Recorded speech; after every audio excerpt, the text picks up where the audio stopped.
ഇക്കഴിഞ്ഞ ലോക്സഭാ തെരഞ്ഞെടുപ്പിൽ കേരളത്തിന്റെ രാഷ്ട്രീയ രംഗത്ത്, സാമൂഹ്യ രംഗത്ത് ഒരു സമൂലമായിട്ടുള്ള ഒരു മാറ്റം, പരിവർത്തനം നമുക്ക് കാണാൻ സാധിക്കും. അതായത് കാലാകാലമായിട്ട് മാർക്സിസ്റ്റ് പാർട്ടിക്ക് മാത്രം വോട്ട് ചെയ്ത ഒരു സാധാരണക്കാരായിട്ടുള്ളൊരു വിഭാഗം, അടിസ്ഥാന ജനവിഭാഗമാണ് അവർ. പ്രത്യേകിച്ചും ഭൂരിപക്ഷം ഹിന്ദു സമൂഹത്തിൽപ്പെട്ടവരാണ്. അവർ ഇത്തവണ മാർക്സിസ്റ്റ് പാർട്ടിക്ക് പകരം അവർ സ്വീകരിച്ചത്, അവരനുകൂലമായി വോട്ട് ചെയ്തത് ബിജെപിക്കാണ്. ബിജെപിക്ക് അനുകൂലമായിട്ടാണ് വോട്ട് ചെയ്തത്. അത് മാർക്സിസ്റ്റ് പാർട്ടിയുടെ ശക്തി കേന്ദ്രങ്ങളെല്ലാം തന്നെ നമുക്ക് കാണാൻ സാധിക്കും. ഇപ്പം കാസർഗോഡ് ലോക്സഭാ മണ്ഡലത്തിൽ അതിൽ ഉദുമയായാലും കാഞ്ഞങ്ങാട്, തൃക്കരിപ്പൂർ, കല്യാശ്ശേരി ഈ നിയമസഭാ നിയോജക മണ്ഡലങ്ങളിലെ പാർട്ടിയുടെ ശക്തി കേന്ദ്രങ്ങളിൽ വലിയ വോട്ടിന്റെ വർധനവാണ് ബിജെപിക്ക്, എൻഡിഎക്ക് ലഭിച്ചിട്ടുള്ളത്.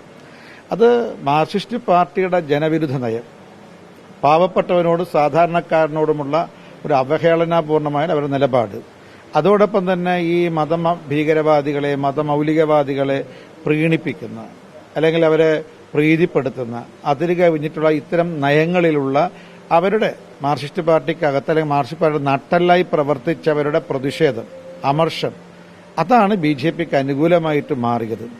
അത് കേവലം കാസർഗോഡ് ലോക്സഭാ മണ്ഡലത്തിൽ മാത്രമല്ല, കണ്ണൂർ ലോക്സഭാ മണ്ഡലത്തിൽ. ഇപ്പോൾ ഉദാഹരണത്തിന് കണ്ണൂർ ലോക്സഭാ മണ്ഡലത്തിലാണ് നമ്മുടെ ബഹുമാനപ്പെട്ട മുഖ്യമന്ത്രിയുടെ സ്വന്തം നിയോജക മണ്ഡലം.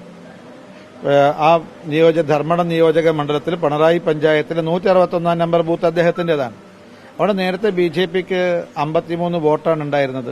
അതേതാണ്ട് 125 വോട്ടിലേക്ക് ഉയർന്നിട്ടുണ്ട്. 162 നമ്പർ ബൂത്ത്, പിണറായി പഞ്ചായത്തിലെ 162 നമ്പർ ബൂത്ത് കേരളത്തിന്റെ കമ്മ്യൂണിസ്റ്റ് ചരിത്രത്തിൽ സ്ഥാനം പിടിച്ചൊരു ബൂത്താണത്.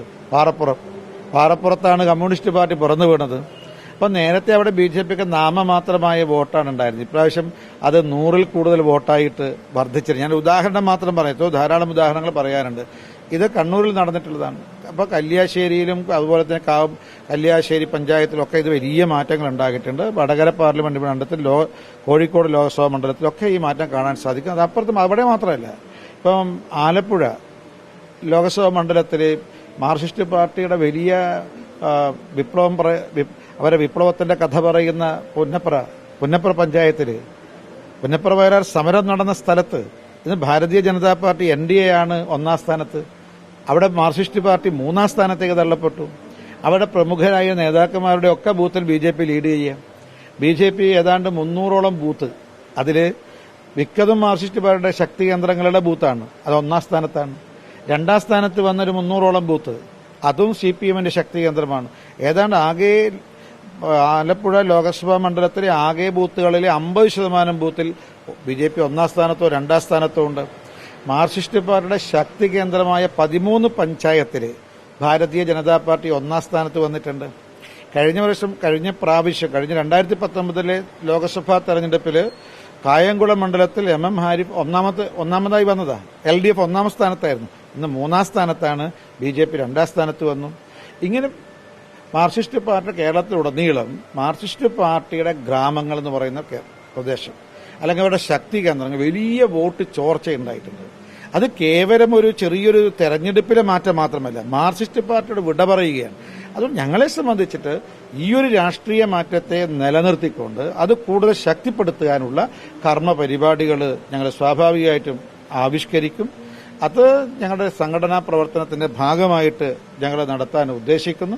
പൊതുവെ ഞങ്ങൾ പ്രതീക്ഷിക്കുന്നത് കോൺഗ്രസിന്റെ ശക്തി കേന്ദ്രങ്ങളിലും സംഭവിച്ചിട്ടുണ്ട്. അതുകൊണ്ടാണ് ഞാൻ പറഞ്ഞത്, കേരളത്തിലൊരു പുതിയ രാഷ്ട്രീയ മാറ്റം, പരിവർത്തനമാണ് ഈ കഴിഞ്ഞ ലോക്സഭാ തെരഞ്ഞെടുപ്പോടുകൂടി ഉണ്ടായിക്കഴിഞ്ഞിട്ടുള്ളത്. ഞങ്ങളൊരു സീറ്റിൽ ജയിച്ചു, 11 നിയമസഭാ മണ്ഡലത്തിൽ 1ാം സ്ഥാനത്ത് വന്നു, 8 സ്ഥലത്ത് 2ാം സ്ഥാനത്ത് വന്നതിനപ്പുറത്ത് വലിയൊരു മാർക്സിസ്റ്റ് പാർട്ടിയുടെ ഗ്രാമങ്ങളിലൊക്കെ വലിയ രാഷ്ട്രീയ മാറ്റമാണ് ഉണ്ടായിട്ടുള്ളത്. അത് അവരുടെ നേതാക്കന്മാരുടെ അഴിമതി, തീവട്ടിക്കൊള്ള, അവരുടെ ജനവിരുദ്ധ നിലപാട്, പാവപ്പെട്ടവനോടുള്ള അവഗണനാപൂർണമായിട്ടുള്ള സമീപനം, ഇതെല്ലാം പ്രതിഷേധമാണ്.